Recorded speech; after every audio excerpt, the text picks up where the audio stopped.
말씀입니다. 로마서 8장입니다. 로마서 8장 26절에서 30절까지 보시겠습니다.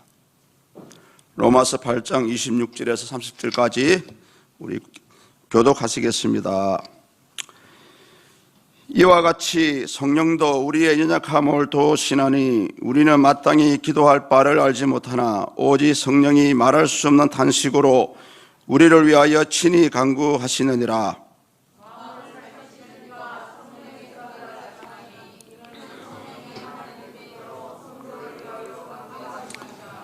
우리가 알거니와 하나님을 사랑하는 자 곧 그의 뜻대로 부르심을 입은 자들에게는 모든 것이 합력하여 선을 이루느니라.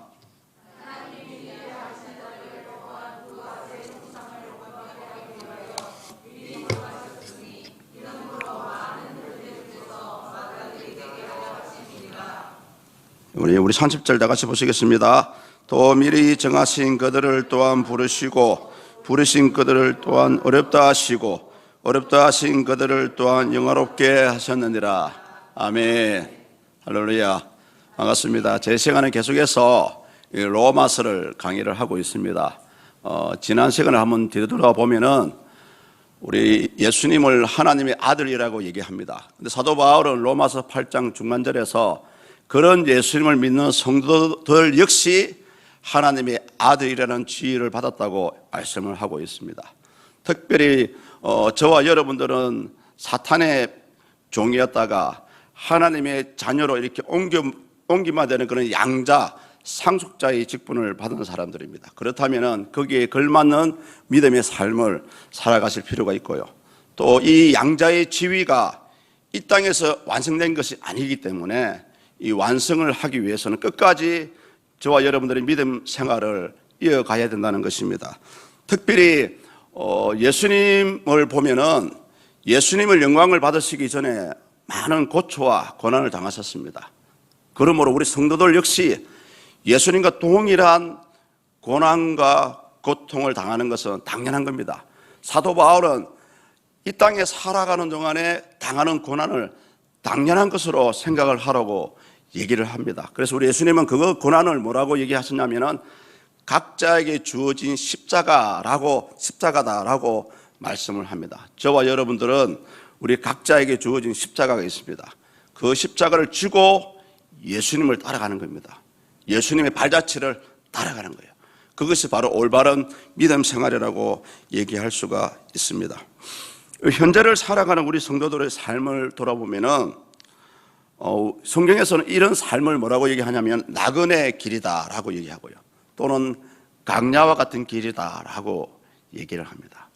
이 땅에 살아가는 신자든 불신자든 간에 여러분, 그 누구도 예외 없이 고난이 있고요. 마치 광야와 같은 삶을 살아가고 있습니다. 그래서 지금 현재 미국에서 사역하고 계시는 이진희 목사님이 쓰신 책이 있거든요.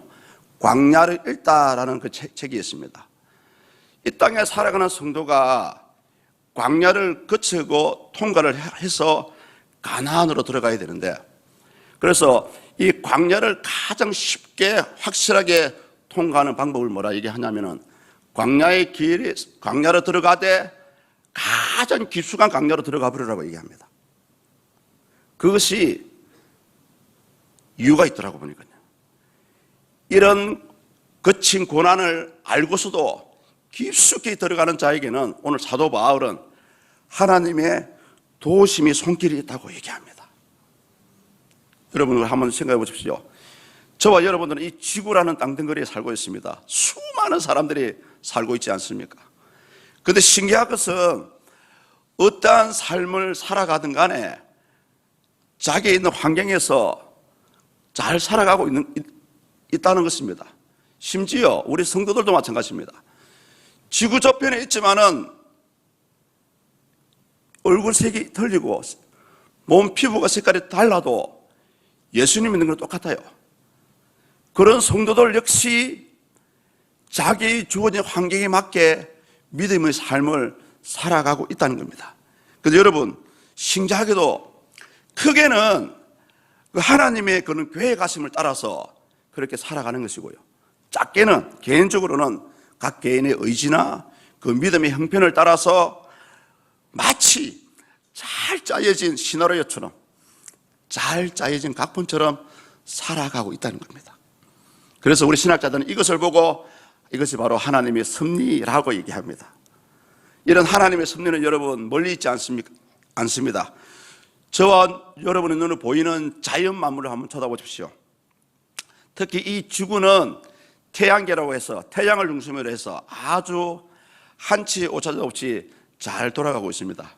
그래서 여러분, 이 한치 오차가 생각외로 치수가 크더라고요. 무려 3.03이라고 얘기합니다. 3.03cm라고. 한치 오차도 없이 이 지구는 태양을 중심으로 돌아가고 있습니다. 근데 여러분, 만약에 이런 질서를 무시하고 신기하게 어떤 혜성 같은 게 나타나서 지구와 충돌한다고 한번 생각해 보십시오. 그럼 이 질서는 파괴될 것이고요. 또 그 혜성과 충돌하는 이 지구는 큰 환란을 당할 것입니다. 과학자들은 그런 날이 온다면 바로 지구 멸망의 날이다라고 이렇게 얘기를 하고 합니다. 어쨌든 여러분, 우리 성경에서는 눈에 보이든 보이지 않든 간에 이 온 우주 만물이라는 이 질서는 모두가 하나님의 손길 아래 있다고 얘기합니다. 그래서 오늘 사도 바울 역시 각자의 삶의 저소에서 살아가는 성도들, 힘들게 살아가고 있지만은 매 순간순간마다 하나님의 도우심과 하나님의 간섭하심이 있다고 오늘 사도 바울은 얘기합니다. 왜 그렇습니까? 하나님께서는 매 순간 저와 여러분들을 돌아보시는 이유가 있습니다. 그것은 바로 우리 인간 자체가 불완전하고요, 인간 자체가 연약한 존재이기 때문에 그렇습니다. 그래서 매 순간 성령 하나님의 도우심이 없다면은 저와 여러분들은 이 땅에서 바르게 살아갈 수가 없습니다. 그래서 오늘 본문의 얘기는 사도 바울이 이렇게 이러한 삶을 살아가는 모든 성도들 삶 가운데 성령 하나님의 도우심이 있는데, 특히 저와 여러분들이 가장 많이 하는 기도, 여러분들의 기도 속에 성령 하나님의 도우심의 손길이 있다고 얘기를 합니다. 그래서 저는 오늘 본문 26절, 27절, 28절을 중심으로 해서 사도 바울이 얘기하는 하나님의 도우심에 대해서 한번 얘기를 나눠봤으면 좋겠습니다. 먼저 우리 26절을 다 같이 한번 읽어보시겠습니다. 이와 같이 성령도 우리의 연약함을 도우시나니 우리는 마땅히 기도할 바를 알지 못하나 오직 성령이 말할 수 없는 탄식으로 우리를 위하여 친히 간구하시느니라. 아멘. 이 26절은 쉽게 얘기해서 성령께서 우리 성도를 어떻게 도와주시는지를 아주 쉽게 설명을 해주고 있습니다. 바울은 가장 먼저 우리 인간은 연약한 존재다라고 먼저 전제를 합니다. 그렇다면 이 연약한 존재는 반드시 누군가의 도움이 필요하게 되었습니다. 본문에서 말하는 이 연약함은 문자적으로 해석을 해보면 그냥 약하다, 그냥 힘이 없다, 그런 의미를 가지고 있습니다만은 사도 바울이 이 단어를 쓸 때에는 원문에서는 우리 인간은 육체적 뿐만 아니라 정신도 연약한 존재다라는 그런 의미로 인간이 연약하다라고 사도 바울이 표현을 합니다. 그래서 많은 신학자들은 우리 인간은 처음부터 무기력하다 또는 무능하다라고 그렇게 또 평가를 하기도 합니다. 그리고 연약한 다음에 나오는 돕다라는 말이 나오지 않습니까? 도우시나니, 이 도우시나니 단어 속에는 성령께서 저와 여러분들을 어떻게 도와주는지를 그 의미를 가지고 있어요. 그래서 쉽게 성령께서 도와주시는구나, 막연한 그런 인도하심이 아닙니다. 사도 바울이 이 단어를 사용할 때에는 원문에서는 뭐라고 얘기하냐면은 우리 성도가 어떤 환난을 당하게 되면은 물론 환난을 당하는 것은 그 사람이 당하고 있지만은 실상은 그 뒤에서는 성령께서 친히 여러분이 지고 있는 그 짐을 뺏어서 성령께서 그 짐을 진다는 거예요. 그래서 여러분 삶 가운데 어려움이 있다면 반드시 내가 이렇게 어려움을 당하면은 성령께서 나와 함께 내 이 짐을 해결해 주시기 위해서 함께 내 짐을 지고 계시는구나 라고 믿음으로 이해하시면 좋겠습니다. 사도 바울은 이 일반적인 기도 역시 그러면서 뭐라고 얘기하냐면 인간이 이렇게 연약한 존재이기 때문에 연약한 존재가 하나님께 드리는 기도 역시 좀 불완전하다, 구할 바를 알지 못한다라고 오늘 표현을 하고 있습니다. 이 말은 왜 그렇습니까? 존 칼빈이 뭐라고 얘기하냐면 인간은 처음부터 전적으로 부패한 존재요, 처음부터 무능력한 존재다 라고 얘기했거든요. 사도 바울 역시 이런 생각으로 성도들이 구하는 기도도 뭐 틀렸다 잘못됐다는 게 아니고요, 하나님이 원하시는 올바른 기도를 드려야 된다는 그런 의미로 이 시간 말씀을 하고 있습니다. 여러분 성경에 보시면은 아무리 뛰어난 인물이라 해도, 아무리 큰 능력을 행하는 사람이라 해도 하나님 보시기에는 그 사람 역시 구하는 기도 역시 잘못 구하고 있다는 것을 성경에는 예시를 보여줍니다. 신명기 3장을 보시면은 한 명의 대단한 인물이 나옵니다. 누구겠습니까? 바로 모세입니다. 모세. 신명기 3장 23절에서 26절을 보시면 여러분 모세가 하나님께 기도하는 부분이 나옵니다. 그런데 이 기도는 두 번째 드리는 기도입니다.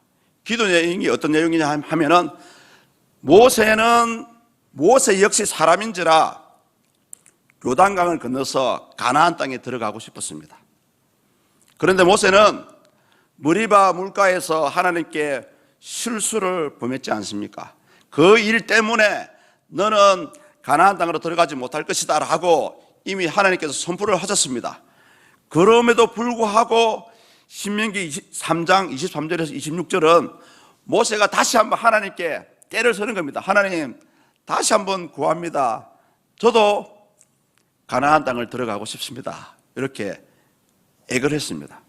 그런데 하나님은 3장 26절 하반절을 보시면은 이렇게 말씀하셨습니다. 그만해도 족하다. 다시는 이 일로 다시는 말하지 마라 하고 끊어버렸어요. 왜요?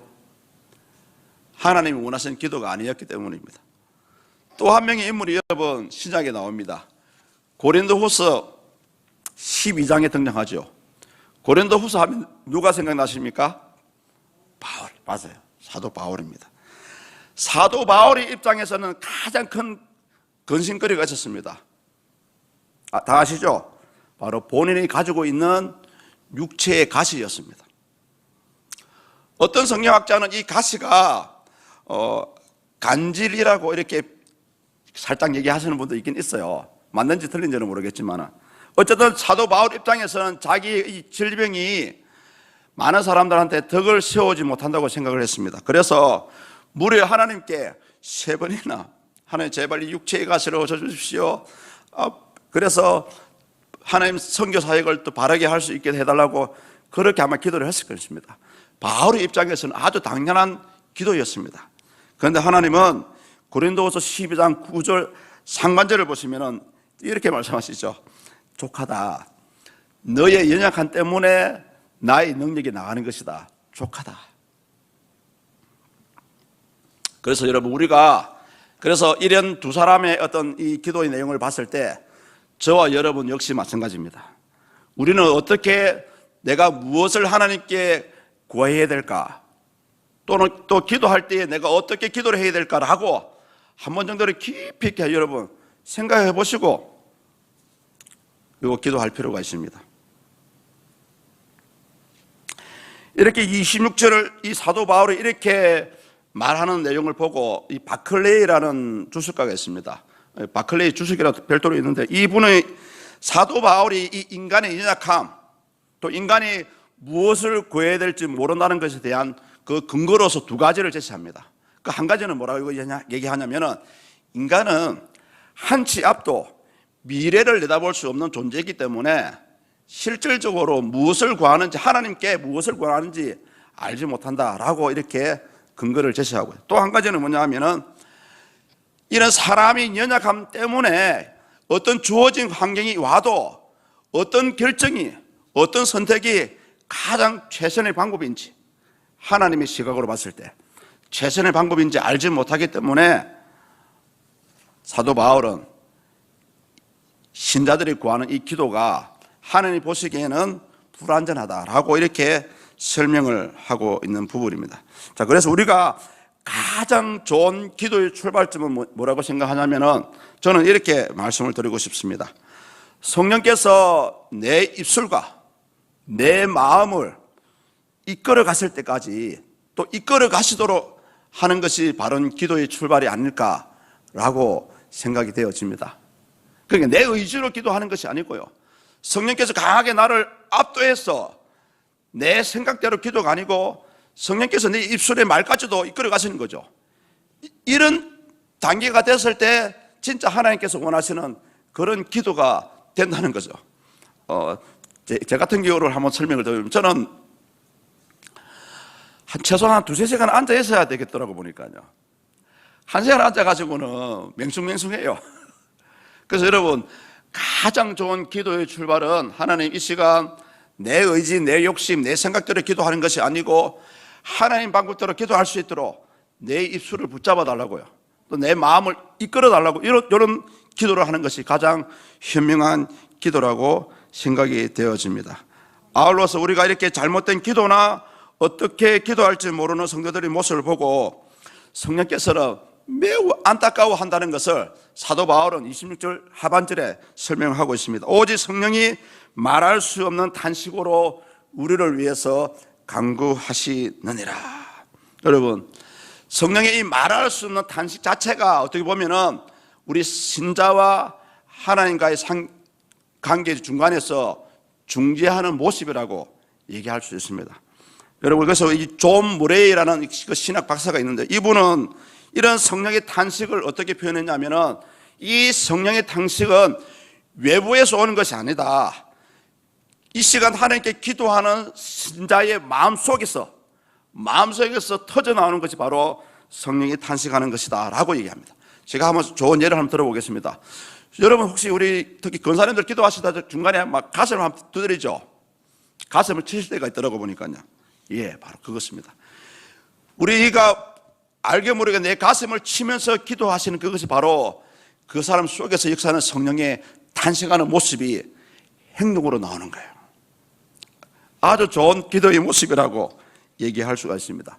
성경에 보니까요, 이런 기도의 표본을 보여준 분이 한 분이 계시더라고요. 사무엘상 1장 한나.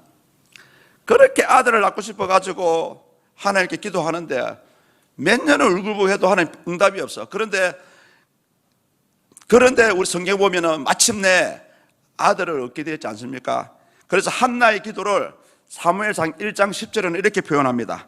한나가 마음이 괴로워서 여호와께 기도하고 통곡하여.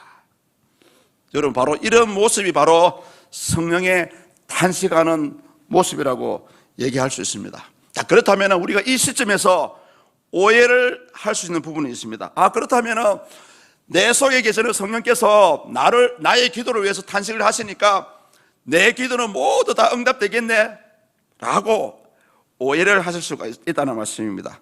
여러분, 제가 이렇게 말씀드리는 이유는 성도들의 기도 응답의 유무는 저와 여러분들이 드리는 기도가 아니고요, 바로 하나님의 뜻에 있기 때문에 그렇습니다. 그 말씀이 본문 27절에 있습니다. 우리 27절 읽겠습니다. 마음을 살피시는 이가 성령의 생각을 아시나니 이는 성령이 하나님의 뜻대로 성도를 위하여 간구하심이니라. 아멘. 예, 그렇습니다. 성령께서는 기도하는 성도들을 위해서 간구를 하십니다. 안 하신다는 게 아니에요. 다만 그때 기도하는 성도의 의도대로, 기도의 내용대로 응답해 주시는 게 아니고요, 그 기도 내용이 하나님의 뜻대로 되기를 기도하신다는 거죠. 여러분이 쉽게 이것을 설명하면은 이렇습니다. 성령께서 저와 여러분들의 기도를 위해서 중재를 하시는데, 하나님 이 성도의 기도를 들어주십시오 라고 여러분의 기도를 동의해 주시는 것이 아니고요, 그 기도가 하나님의 뜻에 맞도록 응원하시는 거예요. 만약에 저와 여러분들 드리는 기도가 하나님의 뜻이 맞지 않다면 기도 응답이 될 수가 없다는 것입니다. 그래서 가장 지혜로운 기도를 하시는 분은 반드시 구해야 될 바를 구하시는 것이 가장 현명한 기도라고 할 수 있습니다. 우리 예수님도 겟세마네 동산에서 마지막 기도하실 때 아시지 않습니까? 제발 이 잔을 내게서 지나가게 하시옵소서. 그러나 나의 원대로 마옵시고 아버지의 원대로 되기를 원합니다. 예, 여러분, 성도의 기도는 바로 하나님의 뜻과 일치하는 기도를 드리는 것이 바로 성도의 기도라고 할 수 있습니다. 이런 기도는 100% 응답됩니다. 요한일서 5장 14절에서 말씀하시더라고요. 그의 뜻대로 무엇을 구하면 들으심이라. 아멘이십니까? 혹시 그런데도 여러분, 혹시 내가 하나님께 어떻게 기도해야 될지 모르겠다 하시는 분들은 제가 팁을 드리겠습니다. 누가복음 11장을 보시면은 기도하는 방법이 나와 있어요. 우리 예수님께서 성도들이 기도를 혹시 못하실까 싶어서 기도를 가르쳐 줬습니다. 주기도문 5가지로 얘기하고 계십니다. 누가복음 11장에서는 먼저 하나님의 이름을 높이더라고요. 이름이 거룩히 여김을 받으시오며, 그 다음에 여러분, 성도의 기도는 땅의 것을 구하는 것이 아닙니다. 하나님의 나라가 임하시고, 이제 그 다음부터 이제 우리 개인에 필요한 것을 구하라고 말씀했습니다. 날마다 일용할 양식을 주시옵소서. 죄 지은 자를 사하신 것에 나의 죄도 용서해 주시옵소서. 시험에 들게 하지 마시옵소서. 그래서 어떤 부흥사 목사님은 제가 어릴 때 이렇게 들었습니다. 기도할 줄 모르거든 주기도문만 100번 외우라고. 왜요? 예수님이 가르친 기도지 않습니까? 그 기도 안에 여러분들이 구하고 싶은 것이 다 들어있습니다. 그래서 가장 현명한 기도는 반드시 구해야 될 것만 구하는 사람이 아주 현명한 기도를 하시는 분이고요. 그 외에 나머지 중요하지 않는 부분은 여러분들이 구하지 않아도 우리 하나님 다 알고 계십니다. 때가 되면 응답해 주십니다. 마지막으로 이렇게 성령의 탄식하심이 이 성도의 기도를 도우시는 이유가 있습니다. 그 본문 28장에 있습니다.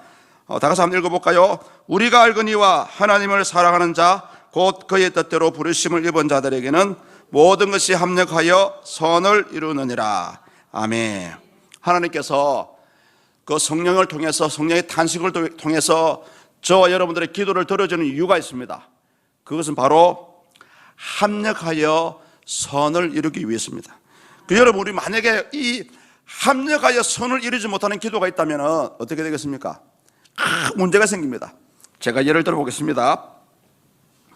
만약에 하나님께서 각 개인의 기도를 그의 당신들의 뜻대로 들어주신다면 이런 문제가 생겨요. 여러분들이 들은 기도끼리 이렇게 충돌할 수가 있습니다. 이런 예시를 많이 들어보셨죠? 우산을 팔아서 하루하루 살아가는 성도가 있습니다. 하나님, 오늘은 비가 왕창 내려가지고 우산 다 팔게 해주세요 라고 기도합니다. 아침에. 근데 여러분, 또 아이스크림 파는 성도가 있습니다. 하나님, 요즘 장사가 안 돼가서 굶어 죽겠습니다. 제발 오늘 햇빛이 쨍쨍 내려쬐서 아이스크림 다 팔게 해주십시오. 여러분, 이런 경우가 생긴다면 하나님은 누구의 기도를 들어줘야 됩니까? 여러분, 우리가 본문에서 선을 이룬다는 의미는 단순히 착함을 얘기하는 건 아닙니다. 2가지 의미가 숨어 있습니다. 한 가지는 선을 이룬다는 것은 하나님께서 신자들에게 주시고 싶은 궁극적인 구원, 그 구원이 이루어질 것이라고 얘기를 하고요. 또 한 가지는 뭐냐면은 선을 이룬다는 것은 우리가 성도들이 이 땅에 살아갈 때 너무 힘이 들지 않습니까? 모든 삶의 영역에서. 그러다 보니까 눈에는 보이지 않지만은 하나님이 우리 뒤에서 함께 저와 여러분들을 돕고 있다는 거죠. 이것이 바로 선을 이루는 모습입니다.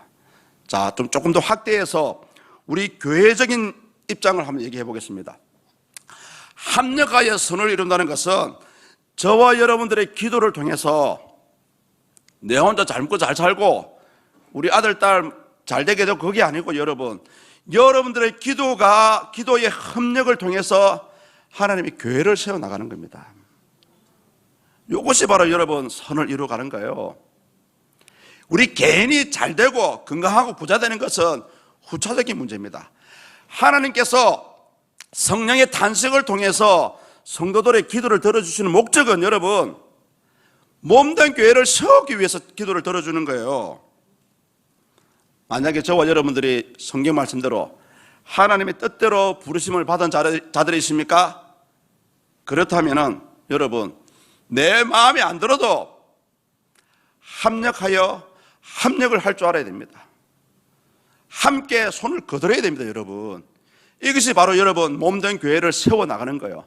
오늘 사도 바울이 기도 응답의 비결을 가르치는 게 아니고요, 성령께서 기도를 들어주시는 근본 목적은 하나님의 나라, 하나님의 교회의 유익을 위해서 기도를 들어주시는 것입니다. 여러분들이 진짜 내가 예수 그리스도 안에서 내가 부르심을 입고 구원을 받은 자라면은 여러분 저와 여러분들의 생각은 죄송하지만 내려놓아야 됩니다. 물론 그게 쉽지 않습니다. 말처럼 쉽지 않습니다. 그렇지만 오늘 사도 바울이 오늘 이 부분을 얘기하는 것은 결국은 합력하여 함께 가자는 거죠. 함께 손잡고 가자는 거죠. 니 혼자 다 하네, 우리는 가만히 있을게, 이게 아니에요. 한 사람이 혼자 열심히 하고 있으면 같이 뒤따라가서 거들어야 됩니다. 아이고 고생 많구나, 내가 좀 도와줄게. 이것이 바로 여러분 합력하는 거예요. 사랑하는 성도 여러분, 우리가 믿는 이 믿음이 결국은 영혼 구원이 있습니다. 이 땅에 잘 먹고 잘 사는 것도 중요합니다만 더 중요한 것은 하나님의 나라를 세워나가는 거예요. 주기도문의 맨 처음에 나라가 임하시오면 이것이 바로 그 뜻입니다. 함께 하나님의 나라를 세워가자는 거죠. 어디서요? 천국에서요? 이 땅에서입니다, 여러분. 이 땅에서요. 천국은 이미 저와 여러분에게 예수 믿는 자에게는 허락이 되어 있습니다. 요한계시록을 보면은 그때에 새 하늘과 새 땅이 하늘에서 내려온다고 했습니다. 그렇다면은 더 그것이 근본적인 가장 중요한 거지만은 이 땅에서 성도의 삶의 모습들은 이 땅에서 함께 하나님의 교회를 세워가는 겁니다. 이것이 바로 여러분 협력하여 선을 이루는 거예요. 성령께서 여러분의 기도를 위해서 애통하는 마음으로 말할 수 없는 탄식 가슴으로 들어주시는 이유가 하나님의 나라를 세워가기 위해서 그리 하시는 겁니다. 그래서 여러분 그렇다고 뭐 기도를 하지 말라는 소리는 아닙니다. 기도를 하시되 주님 이 기도가 나를 위한 것도 있지만은 오히려 하나님의 나라를 위해서 보탬이 되기를 원합니다라는 그런 기도의 삶을 살 수 있기를 축복합니다. 그래서 여러분 기도하실 때에 어떤 기도를 드릴까 걱정 안 하셔도 돼요. 기도하고자 사모하고 애쓰는 사람한테는 성령께서 그걸 아시고 우리의 마음속에 기도 제목을 주십니다. 사실은 기도 제목을 주세요. 자, 요 예를 한번 들어보고 마치겠습니다. 기도하다가 갑자기 누구 얼굴이 떠오르죠? 그분을 위해서 기도해줘라는 소리입니다. 평소에 지나도 않았는데 권사님 얼굴이 떠오르네. 그때에 기도해줘라는 소리예요. 이런 경우 많이 하셨죠? 예.